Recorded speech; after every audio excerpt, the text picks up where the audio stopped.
So I spent a lot of time. I work for a journal called the Journal of Comparative Neurology, where you compare the eyes and brains of a lot of different species. And when you look at the brain of a given species, you get a really good picture about what that species cares about. If you look at the brain of a scent hound, these are scent hounds that went down in veterinary clinics. Never want to kill a dog, love dogs. But they have huge olfactory bulbs compared to a sight hound, which has small olfactory bulbs. Right. Or a bulldog, which basically has no olfactory bulbs, Because its nose is so smushed up. Yeah, it's not a good breather. Right. But the bulldog's interesting. The bulldog has a tiny amygdala, the fear region. And, you always think of the bulldog, they're fearless. I mean, Right. I had a bulldog, unfortunately, I put him away I had to put him down last week. It was terrible. But he got skunked over 100 times. Because this bastard, you would hear rustling in the bushes, and he would just go in. It's like the Marine thing. They just go in. They don't ask questions like, what's there? So he's an English bulldog? He was an English bulldog mastiff. Oh, that's interesting. It's crazy. I don't want to cry because I just put him down, so I don't want to talk about him too long because I had him 11 years. His name was Costello. He had a head like this, 22-inch neck. And I'll come clean now because maybe the veterinary world will come after me. About 8 years into owning him, he had all these health problems. He was putting on weight, his shedding like crazy, his joints were aching.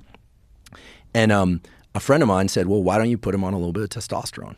I had him clipped when he was younger, neutered him. So I started giving him 10 to 20 milligrams of testosterone a week. Everything changed. His appetite came back. He stopped shedding. He leaned out. And I asked my vet, I said, what's the story here? And she said, there are a lot of things that we could do to make animals' lives better that we don't. For instance, hormone therapy, give them cough medication. But wait a minute. Why not just not have them clipped? Well, I didn't think of that. I was too late, and you can't put them. So many doctors are they're so eager. Did you clip Marshall? No. Okay, so you're ahead of the curve because. Well, I had a great doctor. I had a great doctor helps. in Los Angeles that told me, he said, there's no reason to do this. He goes, look, people don't want unwanted puppies. He goes, but you're not letting your dog just run around and breed with things. He's like, there's a risk of prostate cancer. That's the thing. But, dogs kind of get prostate cancer anyway. He goes, there is maybe an association between not being clipped. But that's also with humans. There was a thing that just was published very recently that said there's a direct correlation between castration and life extension. Sure. Well, do you remember that? Along these lines, your doctor is a good one because whoever that is, because there was an article recently, I think it was Wall Street Journal, maybe it was Washington Post, that said that they've been polling vets, and vets are starting to say, yeah, if you really ask me, it's not the right thing to do for their health. Just think about the joint pain. Costello is a 90-pound bulldog mastiff. He has to carry that load. Right. And he's, and he can't repair his joints. The moment he started getting regular TRT, I'm coming clean. My dog was on TRT. USADA, come after me.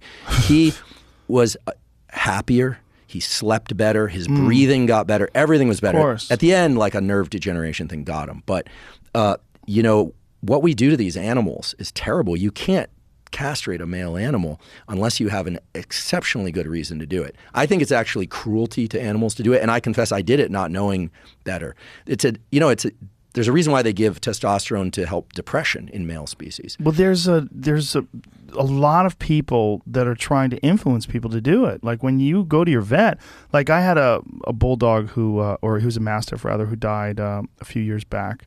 And I brought him to the vet, a different vet. The other vet unfortunately died. And when I brought him to the vet, the lady was pointing at his balls. And she goes, what are those there for? I go, those are his balls. And she goes, why does he still have them? I go, because I want him to. Like, what are you doing?